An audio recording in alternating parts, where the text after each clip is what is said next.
The coffee had gone cold before I even noticed. I was sitting at the kitchen table the way I do every Saturday morning, the newspaper folded open to the crossword, the birds going at the feeder outside the window, everything quiet and ordinary. My reading glasses were pushed up on my forehead. I wasn't really doing the puzzle. I was thinking about my son. He hadn't returned my call from Tuesday. That wasn't entirely unusual. He worked long hours. He's an ER physician, had been for 11 years, and sometimes days would slip by before he'd find a moment to breathe, let alone call his mother back. I understood that. I'd always understood that, but something was sitting heavy in my chest that morning. The kind of feeling I've learned at 63 years old not to dismiss. My mother used to call it the nudge. I never had a better name for it. I picked up the phone and called again, straight to voicemail. I called his wife, Serena. It rang 6 times and she didn't answer either. I set the phone down on the table next to my cold coffee and sat there for a moment, listening to the birds.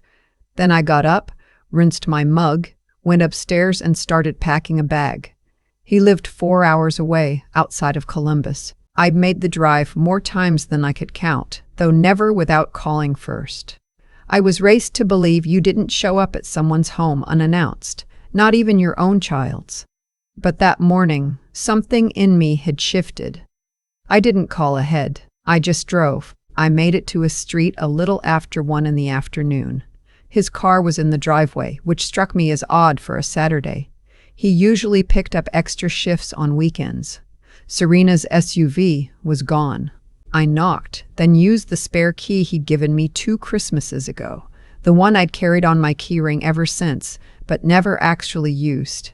The house was quiet in that particular way that immediately tells you something is wrong. Not messy, not ransacked, just still. A coffee mug on the counter with a ring dried into the bottom. Mail piled up on the entryway table. A dish towel on the floor near the sink that no one had bothered to pick up.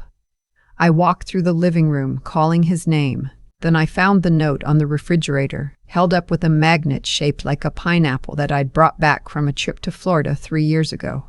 It was from their neighbor, Bev. I'd met her twice. It said, Oliver was taken by ambulance Thursday morning. Ohio State Wexner. I've been checking the house. Call me when you can. Bev. I read it twice. Then I sat down on the kitchen floor. I don't know how long I sat there. Long enough that my hips started to ache.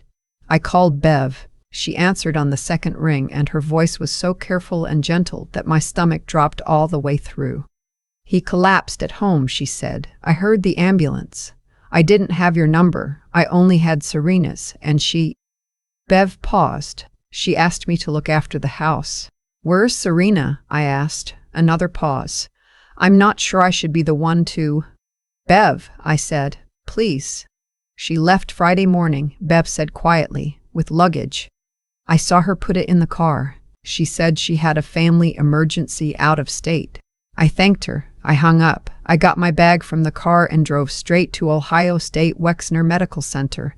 They made me wait for 20 minutes at the front desk while someone confirmed I was on his emergency contact list. I put myself on that list when he started med school, and I don't think he'd ever updated it, which meant Serena wasn't on it, which I would later understand to be the single piece of luck that changed everything. The nurse who finally brought me back had kind eyes and moved quickly, which told me enough about the situation before she said a single word. Oliver was in the cardiac care unit. He'd suffered what the doctor later described as a hypertensive crisis. His blood pressure had spiked so severely that it triggered a cardiac event. He was 41 years old, and he hadn't known he had high blood pressure, because he was the kind of doctor who never went to the doctor himself. He was stable, they said. He'd been stable since Thursday evening, but he was still connected to more monitors than I'd ever seen in my life. And when I walked into his room and saw him lying there looking so pale and small in that hospital bed, I had to hold on to the doorframe for a moment before I could make myself walk in.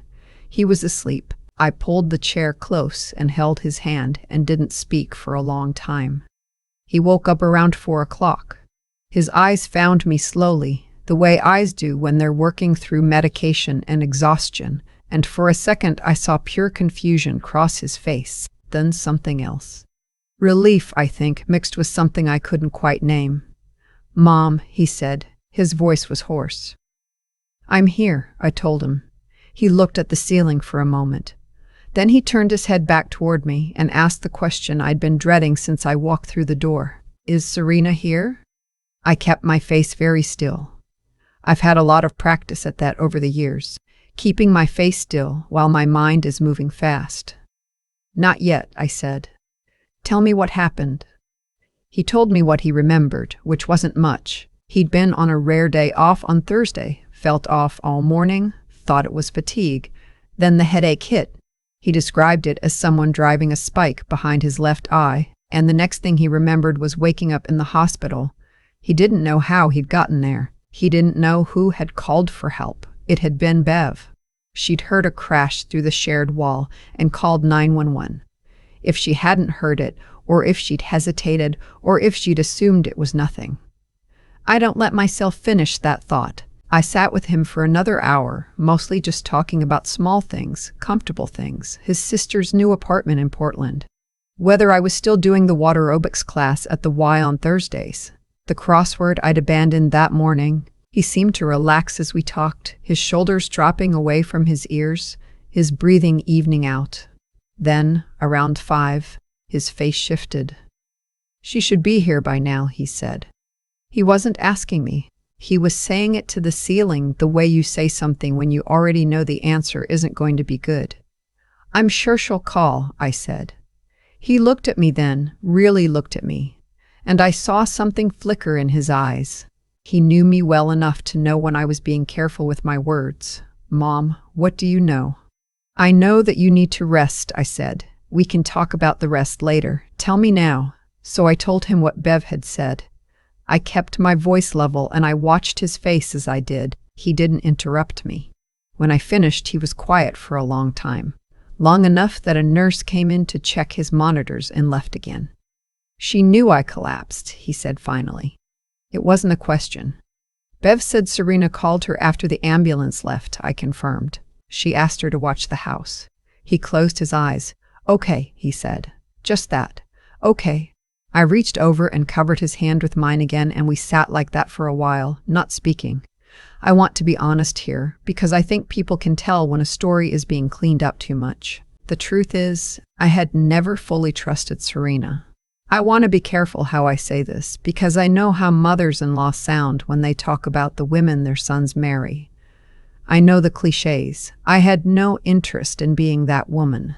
When Oliver first brought Serena home, this was going on 8 years ago now, I made a genuine effort. I watched myself. I bit my tongue. I complimented her cooking and asked about her work and gave them plenty of space. But there were things, small things, the kind that don't add up to anything you can put your finger on. The way she handled money, or rather, the way she handled Oliver's money, had always made me uneasy. Oliver was generous, sometimes too generous, and Serena had a talent for framing spending as investment. The kitchen renovation 2 years ago. The lease on an SUV that cost more than my first house. A personal development membership that ran nearly $800 a month, which Oliver mentioned once and never mentioned again. He made good money. He worked himself ragged to make it. But over the past year, when I'd asked how things were going, he'd gotten vague in a way that wasn't like him. He was always vague about Serena. That first night, after he fell asleep, I went and sat in the family waiting room down the hall. And I called my daughter in Portland. I told her what had happened. All of it. She was on a flight to Columbus by the next morning. By the time my daughter arrived, I had been awake for most of 30 hours, and I had done something I have never in my life done before. I had gone through my son's phone. He'd handed it to me the night before and asked me to text his department chair to let them know he'd be out. I'd done that, and then, God forgive me, I'd kept looking. What I found wasn't hidden exactly. It was just there, in the open, the way things are when no one thinks anyone is looking. There were messages between Serena and a man named Brandon going back 11 months. I didn't read all of them. I read enough. There were credit card notifications, joint account alerts that Oliver had set to go to his phone, showing charges I did not recognize. A resort in Scottsdale, Arizona. Space services. 2 dinners at restaurants that cost more per person than most people's grocery budget for a month. Charges beginning the day before Oliver collapsed and continuing through the day I was sitting in the hospital room with him. She had known he was in the hospital. She had left anyway, and she had kept spending. I set the phone down on the bedside table and looked at my son sleeping, and I felt something cold and steady move through me. Not rage. I'm past the age of being ruled by rage. Something quieter. Something that had made up its mind. In the morning, I asked Oliver for his permission to call his financial advisor. I told him what I had found, and I showed him what I was showing him.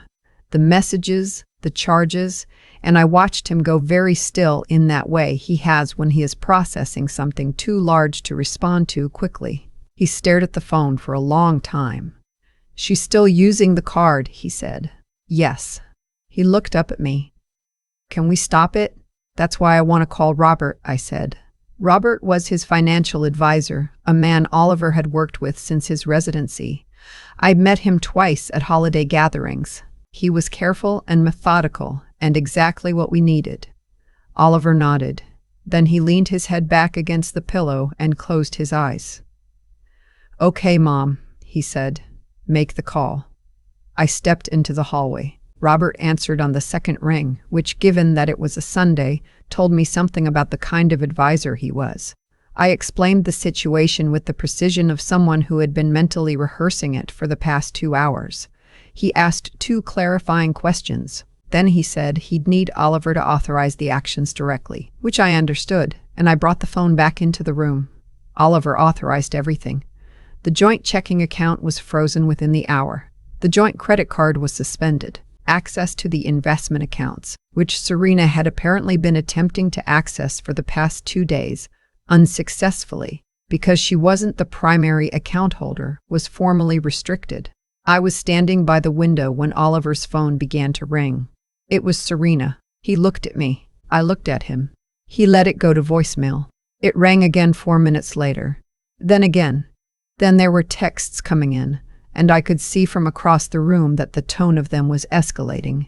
I didn't need to read them to understand that. Oliver muted the phone and set it face down on the tray table and looked at the ceiling.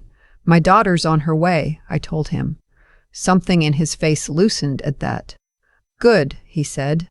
"I could use her right now." "So could I admitted. My daughter landed at noon and came straight from the airport in a rideshare, still in her travel clothes. Her hair pulled back and her jaw set in the particular way that told me she was holding herself together by sheer force of will. She hugged me in the hallway before we went in, a long, tight hug that said everything neither of us was saying out loud. She was wonderful with her brother. She always has been. She sat on the edge of his bed and made him laugh twice, which I hadn't managed to do in 24 hours. And then she held his hand and just let him talk. Let him say the things that were finally starting to surface now that the shock was wearing off. "I think I've known," he said at one point. "For a while. I just didn't. I kept thinking it would get better, that we'd get back to how we were." Neither of us said anything to that. There was nothing useful to say. "The kids notice things," he said then, Evan especially. That was the first time he'd mentioned the children, his son Evan, who was 9, and his daughter Maura, who was 6. They were currently at Serena's mother's house in Dayton, where Serena had dropped them before. I would later piece together. She left for Arizona. At least she'd arranged care for them. I held on to that because it was the only charitable thing I could find to hold on to. "They need to know you're okay," my daughter said. "Can we call them?" Oliver nodded. She dialed, put it on speaker, and the sound of those 2 children's voices, Evan careful and trying to sound grown up, Maura just saying "Daddy, Daddy, Daddy" over and over, undid me in a way that nothing else that weekend had managed to. I had to step outside the room. I stood in the corridor with my back against the wall and breathed for a minute. A passing nurse gave me a look of such practiced compassion that I nearly lost it entirely. I collected myself. I went back in. That's what you do. Serena called me directly that evening. I won't pretend I wasn't expecting it. I had been expecting it since the accounts were frozen, and I had spent some of the intervening hours deciding exactly what I was going to say and, more importantly, what I was not going to say. I need you to tell Oliver to unfreeze the accounts, she said. She didn't say hello. She didn't ask how he was. I'm not going to do that, I said. This is between me and my husband, she said. Her voice had a controlled edge to it, anger being managed, just barely. It became my concern, I said, when he was lying in a cardiac care unit alone and you were in Scottsdale. Silence. Those accounts will be managed by Oliver's attorney going forward, I said. If you have questions, I'd suggest you contact a lawyer of your own. I paused. I hope the rest of your trip was pleasant. I ended the call. I sat for a moment with the phone in my lap. My hands were steady, which surprised me a little. Then I got up and went back down the hall to my son's room. He came home 11 days later. He stayed with me. I want to say that clearly. He came to my house 4 hours from Columbus, and we set up the guest room that has always been there for him, with the blue quilt his grandmother made and the window that looks out over the backyard bird feeder. He slept 12 hours the first night. The second night, only 10. By the end of the week, he was sleeping 8 and getting up in the morning and eating breakfast and sitting on the back porch with his coffee. Evan and Maura came the following weekend. They ran across my lawn and threw themselves at their father, and I watched from the porch doorway and felt something settle in my chest for the first time in weeks. The legal process was underway. Oliver had found an attorney he trusted, a woman who specialized in exactly these situations and who was, from everything I could tell, extraordinarily competent. I stayed out of it. That was his to navigate, and he was navigating it. He had colleagues who knew what he'd been through medically. He had friends who showed up with food and poor attempts at humor. He had his sister calling from Portland every other day. He had me. There is a particular thing that happens to a family after something like this. People talk about picking up the pieces, which makes it sound neater than it is. The pieces don't get picked up, they get sorted. Some of them turn out to be worth keeping. Some of them turn out to be things you'd been meaning to let go of for years. Oliver stopped apologizing for things that weren't his fault. I watched that happen gradually. Over the weeks he was with me, he'd start to say, "I should have," and then catch himself. Let the sentence trail. Start a different one. One evening we were doing the dishes together. Him washing, me drying, the way we used to do when he was a teenager. And he said without looking at me, "I want you to know I saw it." Looking back, I just didn't want to see it. "I know," I said. "You never said anything." "It wasn't my marriage," I said. He was quiet for a moment. Then he handed me a glass to dry and said, "Thank you for not saying anything. And thank you for showing up." I set the glass in the cabinet. "I'll always show up," I said. "You should know that by now." He did know it. That was the thing. He had always known it. It was the reason that when everything came apart, he called it a small mercy that I had been the one to find him. Or rather, that I had let myself be nudged, that Saturday morning by a feeling I couldn't name, and that I had packed a bag and driven 4 hours instead of talking myself out of it. I'm 63 years old. I've learned that the things you talk yourself out of are usually the things you should have done. The birds were loud in the yard the morning he drove back to Columbus. He had an appointment with the attorney. The house was in the process of being sorted out. He had found a small apartment, clean, quiet, close to the hospital, and Evan and Maura would be with him on alternating weeks starting the month after that. He hugged me goodbye in the driveway. A long hug, the kind he hasn't given me since he was small. "I'll call you Tuesday," he said. "I'll answer," I told him. He laughed, got in the car, backed down the driveway and raised a hand through the window as he turned onto the street. I stood there until he was gone. Then I went inside and poured myself a cup of coffee and sat at the kitchen table and looked out at the birds, the way I do every morning. The crossword was folded open in front of me. I picked up my pencil. The coffee was still warm. That felt like enough. I've been thinking about cause and effect a lot since that Saturday morning. Not in any grand philosophical way. I'm too old and too tired for grand philosophy. Just in the practical human way that you think about things when you've watched them play out in front of you with uncomfortable clarity. Every choice sets something in motion. That's not a belief system. That's just what I've observed in 63 years of paying attention. Serena made choices. She made them over months, maybe years. Small ones at first, probably. The kind that feel easy to justify in the moment. A boundary pushed here, a truth bent there. A loyalty quietly set aside because something else looked more appealing. I don't know what her reasons were, and I won't pretend to. But I know that every one of those choices was a thread being pulled, and eventually enough threads get pulled that the whole thing comes apart. That's not punishment. That's just how it works. Oliver made choices too. And I say this with all the love I have for him. He chose not to see what he didn't want to see. He chose to absorb things quietly instead of asking the questions that needed asking. I understand why. I've done it myself in different circumstances with different people. It's human to want things to be okay. It takes a particular kind of courage to look clearly at something and say, "This is not okay." Oliver is building that courage now. I watch him doing it. It doesn't happen overnight. It's not supposed to. And I made a choice that Saturday morning.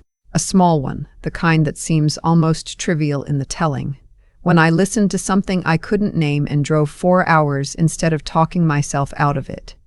I think about what wouldn't have happened if I'd finished that crossword instead. If I'd told myself I was being dramatic, that he was probably just busy, that I'd hear from him eventually.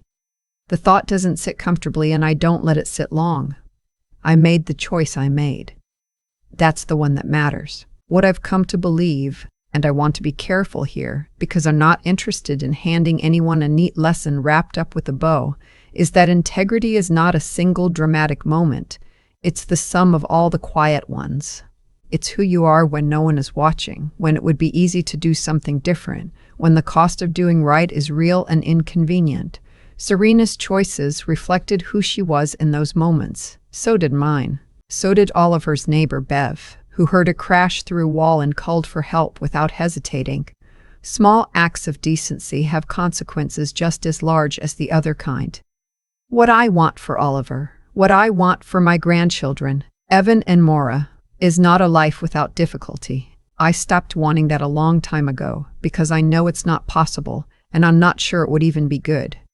What I want is for them to develop the inner steadiness to face hard things without losing themselves, to be the kind of people who, when they're tested, find out they're made of something solid that gets built slowly, through choices, through honesty, through getting back up. The coffee was still warm when I sat back down that morning after watching my son drive away. That sounds like a small thing. It was a small thing. But I've learned to notice the small things, because they're usually where the real life is.